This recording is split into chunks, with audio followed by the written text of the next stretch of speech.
পরিচয় গোপন করে মুসলমানের নাম লাগায় মুসলমানের পোশাক পরিধান করে মুসলিম পরিচয় দিয়ে মুসলমান মেয়েদের সাথে সম্পর্ক করে এরপরে তাদেরকে এক জায়গায় একত্রিত করে তাদের ফাঁদে আটকানোর পর তাদেরকে ধর্ষণ করে সেই ধর্ষণের ভিডিও ধারণ করে এরপরে সেই ভিডিও দিয়ে ব্ল্যাকমেল করে জিম্মি করে বারবার ধর্ষণ করে এরপরে তাদেরকে বাধ্য করা হচ্ছে হিন্দু ধর্ম গ্রহণ করতে। যদি তা না হয় তাহলে তাদেরকে যৌন দাসী হিসেবে পতিতালয়ে বিক্রয় করে দিয়ে এভাবে হাজারো মুসলিম নারীর সর্বনাশ করা হচ্ছে। ঠিক কিনা বলেন? অনেকে আপনারা যুবক ভাইরা যারা আছেন তারা জানেন। সুতরাং এরপরে এই কথাও বলছে মুসলিম মেয়েদের পেটে সনাতনী বীর্য দিয়ে অখণ্ড ভারত উদ্ধার করো, রাম রাজ্য প্রতিষ্ঠা করো। এই কথা কি মেনে নেওয়ার মতো? আপনারা বলেন, এটা কি মুসলমানের দেশ না ইহুদি খ্রিস্টান হিন্দুদের দেশ? আপনাদের কাছে জানতে চাচ্ছি, এটা কি মুসলমানের দেশ না অমুসলিমদের দেশ? এত আসতে বললে কেমন হবে? চিৎকার দিয়ে বলেন, এটা কিসের দেশ? সুতরাং যদি মুসলমানের দেশ হয়ে থাকে, আপনাদের কাছে আমার প্রশ্ন, যারা বাংলাদেশ থেকে যারা বাংলাদেশে আপনার আমার মুসলিম বোনদের ইজ্জতের উপর নাপাক হাত বাড়াতে চায়, যারা বাংলার জমিন থেকে ইসলাম ও মুসলমানদের চিরতরে নিশ্চিহ্ন করে দিতে চায়, যারা বাংলার জমিন থেকে ইসলাম ও মুসলমানদেরকে চিরতরে নিশ্চিহ্ন করে দিয়ে রাম রাজ্য প্রতিষ্ঠা করতে চায়, আপনাদের কাছে প্রশ্ন, তাদের বিরুদ্ধে আপনারা কি তাদের বিরুদ্ধে জিহাদের জন্য প্রস্তুত থাকবেন? তো যদি তাই হয় তাহলে আসেন, এই সমস্ত চক্রান্ত আমাদের বন্ধ করতে হবে। আমাদের মুসলিম সমাজকে হেফাজতের দায়িত্ব আমাদের, নাকি অন্য কেউ করবে?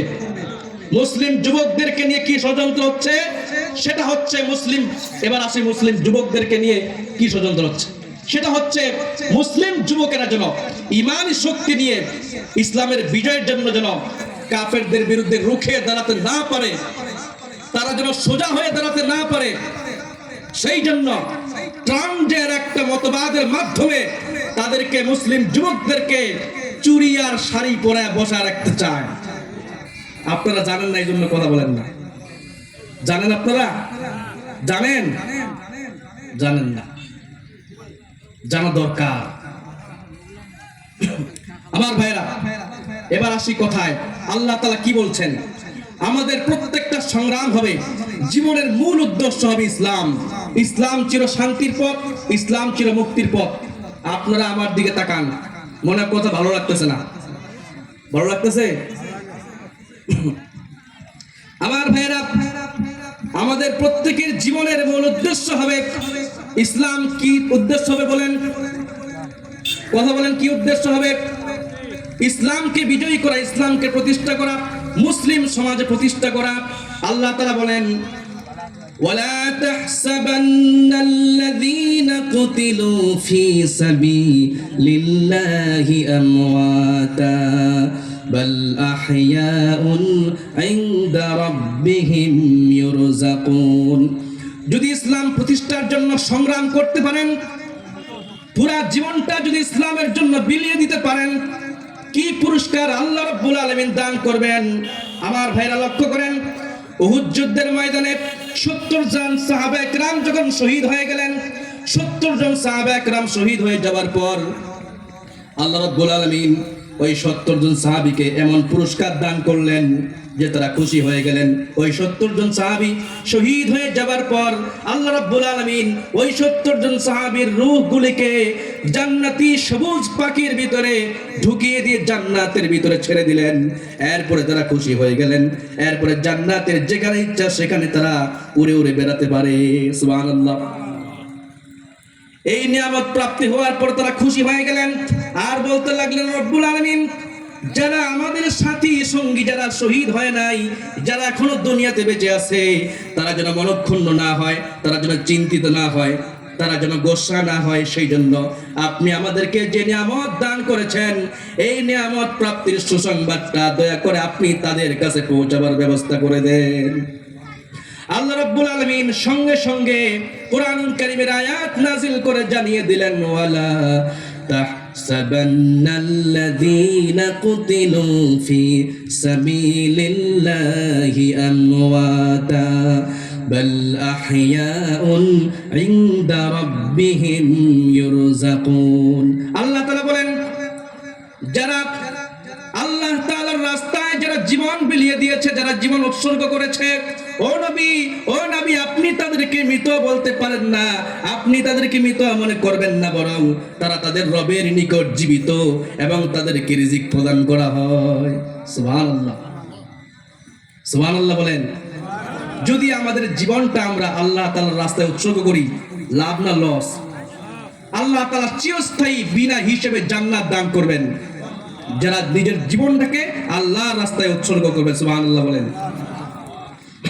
আমার ভাইরা বলতেছিলাম, মুসলমানদের বিজয় আসবে কেবলমাত্র ঈমানি শক্তিতে, আর অন্য কোনো শক্তিতে মুসলমানদের বিজয় আসতে পারে না।